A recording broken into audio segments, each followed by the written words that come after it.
O esqueleto dos animais pode ser dividido em dois grupos. O exoesqueleto, que diz respeito às estruturas esqueléticas que são formadas em regiões mais superficiais do corpo, então na epiderme ou na derme. A derme origina os ossos, e a epiderme, estruturas de queratina. São estruturas exoesqueléticas, né? Tem formação mais superficial, na derme ou epiderme.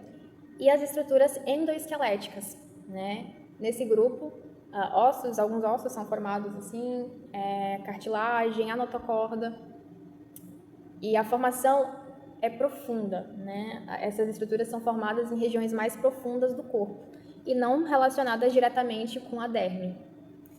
E, bom, é uma divisão. Pode estar dividido também quanto à posição, né? A gente tem a divisão craniana dos ossos, que inclui os ossos do crânio e da mandíbula, e pós-craniana, que seria todo o resto. Essa divisão, a gente consegue ainda dividir as estruturas pós-cranianas no esqueleto axial, que é o esqueleto da coluna vertebral ou notocorda, dependendo do animal, e as estruturas relacionadas, as costelas, por exemplo. E esqueleto apendicular. O esqueleto apendicular diz respeito aos membros, né, aos apêndices e às cinturas, né? Então, esqueleto axial e esqueleto apendicular formam um esqueleto pós-craniano. E o esqueleto craniano ele também pode ser dividido, sim, em três grupos, que são o esplancnocrânio, o condrocrânio e o dermatocrânio. Então, vou começar explicando esses grupos de ossos, né, de estruturas esqueléticas da região do crânio, depois pós-craniano.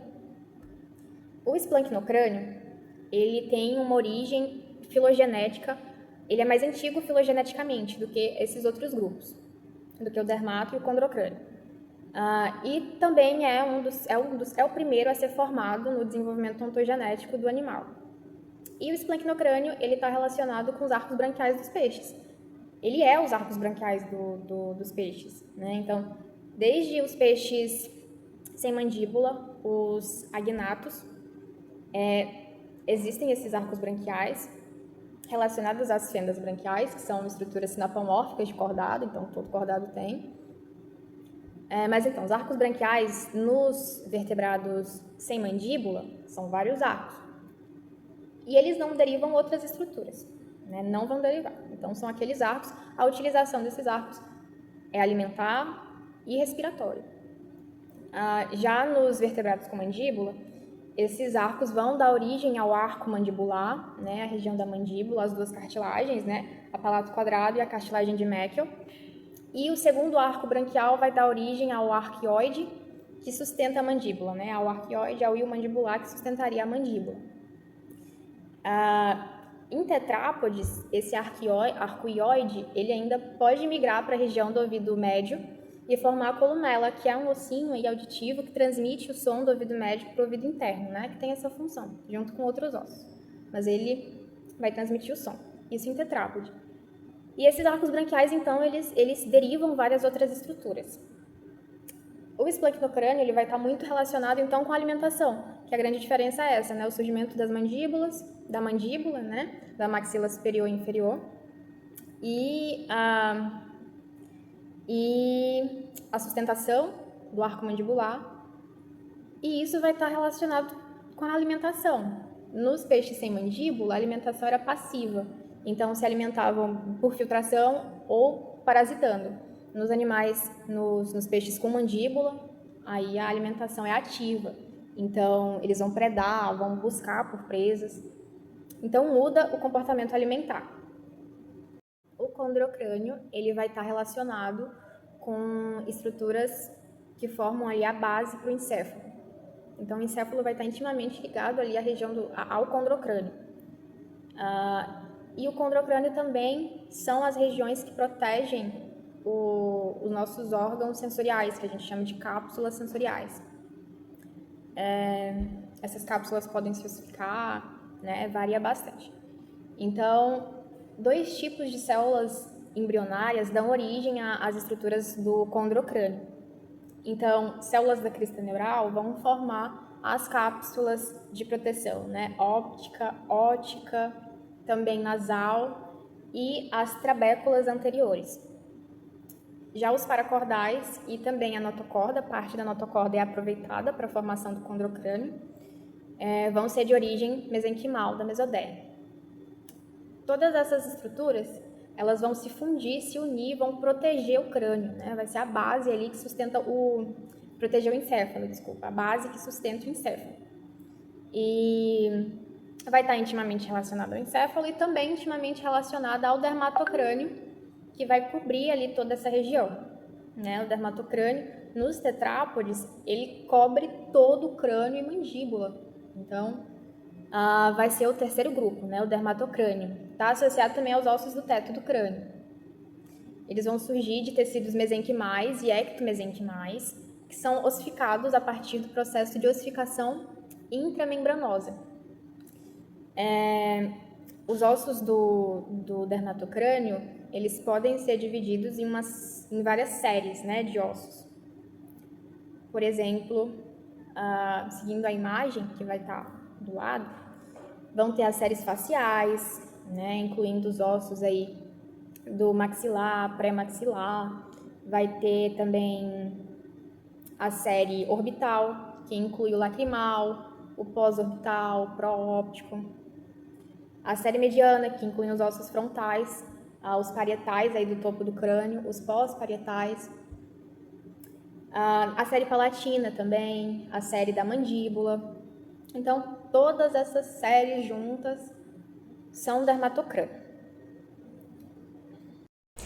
Agora falando do esqueleto pós-craniano, ele é dividido em axial e apendicular. O esqueleto axial diz respeito à coluna vertebral ou à notocorda, né? A notocorda é sinapomorfia de cordados e ela vai estar presente durante alguma fase do desenvolvimento dos cordados.